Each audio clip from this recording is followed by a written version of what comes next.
Salam damai Tuhan kita Yesus Kristus selalu menyertai kita. Semoga hari ini kita semua dalam keadaan sehat walafiat. Saudara-saudari, kita berjumpa kembali dalam renungan harian Santapan Jiwaku. Dan hari ini gereja mengundang kita semua untuk merenungkan firman Tuhan yang akan kita dengar dari Injil Markus bab 6 ayat 34 sampai 44. Mari kita semua mendengarkan firman Tuhan. Inilah Injil suci menurut Markus. Ketika Yesus mendarat, ia melihat sejumlah besar orang banyak, maka tergeraklah hatinya oleh belas kasihan kepada mereka, karena mereka seperti domba yang tidak mempunyai gembala. Lalu mulailah ia mengajarkan banyak hal kepada mereka. Pada waktu hari sudah mulai malam, datanglah murid-muridnya kepadanya dan berkata, "Tempat ini sunyi dan hari sudah mulai malam. Suruhlah mereka pergi supaya mereka dapat membeli makanan di desa-desa dan di kampung-kampung di sekitar ini." Tetapi jawabnya, "Kamu harus memberi mereka makan." Kata mereka kepadanya, "Jadi haruskah kami membeli roti seharga 200 dinar untuk memberi mereka makan?" Tetapi ia berkata kepada mereka, "Berapa banyak roti yang ada padamu? Cobalah periksa." Sesudah memeriksanya, mereka berkata, 5 roti dan 2 ikan. Lalu ia menyuruh orang-orang itu supaya semua duduk berkelompok-kelompok di atas rumput hijau. Maka duduklah mereka berkelompok-kelompok, ada yang 100, ada yang 50 orang.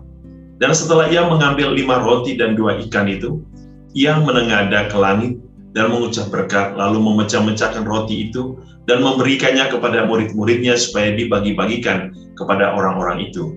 Begitu juga kedua ikan itu dibagi-bagikannya kepada semua mereka. Dan mereka semuanya makan sampai kenyang.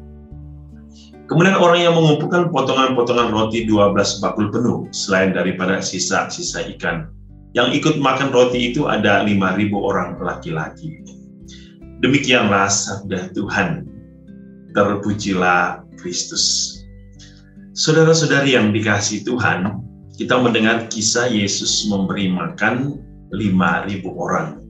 Peristiwa ini berawal dari satu perasaan bahwa ada banyak orang yang merasa kehilangan arah hidup. Ya, mereka seperti domba tanpa gembala, tapi tidak ada yang menuntun. Mereka tidak tahu kemana harus pergi, tidak tahu apa yang harus mereka lakukan. Hidup mereka dalam kekacauan, hidup mereka dalam kebimbangan, hidup mereka dalam kegalauan. Lalu datanglah Yesus. Apa yang ia lakukan? Ia mengumpulkan mereka, ia mengajar, ia memberitakan kabar sukacita. Lalu setelah ia memberitakan kabar sukacita dengan pengajarannya, ia memberi mereka makan. Ada 2 hal penting yang kita lihat hari ini. Pertama, Yesus ingin agar semua manusia tidak ada yang tercerai-berai. Semuanya harus ada dalam satu kawanan. Dan tentu semuanya harus dibawa satu pimpinan, yaitu Yesus sendiri. Inilah adalah gambaran gereja. Allah menginginkan tidak ada yang bercerai-berai. Dia inginkan supaya semua orang bersatu dalam satu rumah. Maka Yesus menggabungkan, Yesus menyatukan semua mereka. Dan yang mulai berbicara. Di sini kita melihat ada satu pewartaan tentang kabar sukacita.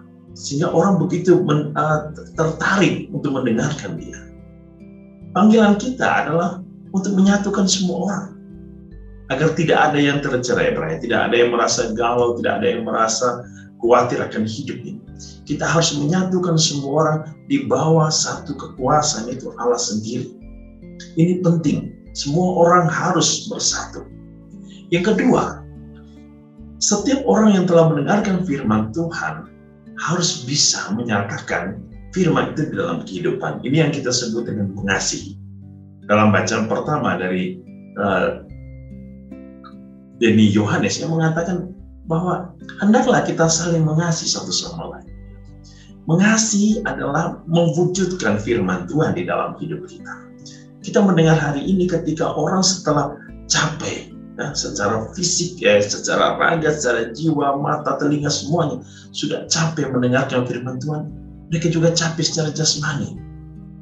Dan Tuhan menginginkan mereka juga dikenyangkan. Ada satu balancing antara jasmani dan rohani. Tidak melulu hanya jasmani saja. Hidup kita harus balance. Ada saat di mana kita sibuk dengan hal-hal yang bersifat dunia. Tetapi ada juga hal yang bersifat rohani. Supaya apa? Kita juga tidak kehilangan arah. Kalau orang terlalu sibuk dengan kehidupan dunia, maka ia akan kehilangan arah. Dan arah yang paling parah adalah ketika orang salah arah kepada keselamatan. Maka Yesus hari ini menunjukkan bahwa ketika kita sudah bersatu dengan Allah, tunjukkanlah kasih itu di dalam hidup kita.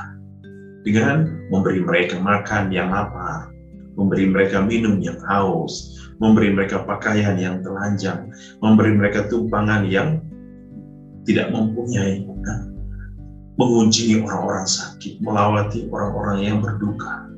Begitu banyak hal yang kita bisa lakukan. Memberi makan 5.000 orang adalah perwujudan kasih Allah. Supaya apa? Mereka tidak lapar. Injil semua mau mengatakan, mereka semua harus hidup. Ketika murid-murid itu mengatakan, biarkan mereka pergi. Bagaimana bisa membiarkan orang pergi dalam keadaan lapar? Di tengah jalan dia pingsan dan mati. Yesus juga menginginkan hal yang sama. Jangan membiarkan orang hidup tanpa diisi oleh kehidupan rohani.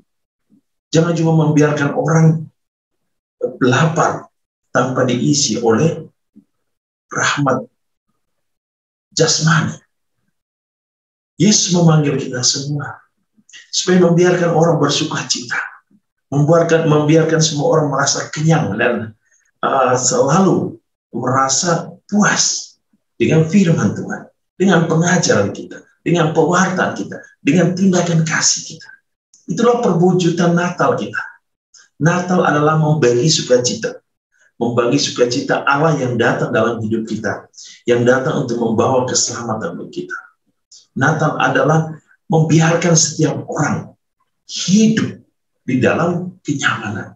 Seperti Yesus yang berbagi hidupnya bagi dunia. Maka kita juga dipanggil untuk berbagi hidup kita bagi sesama.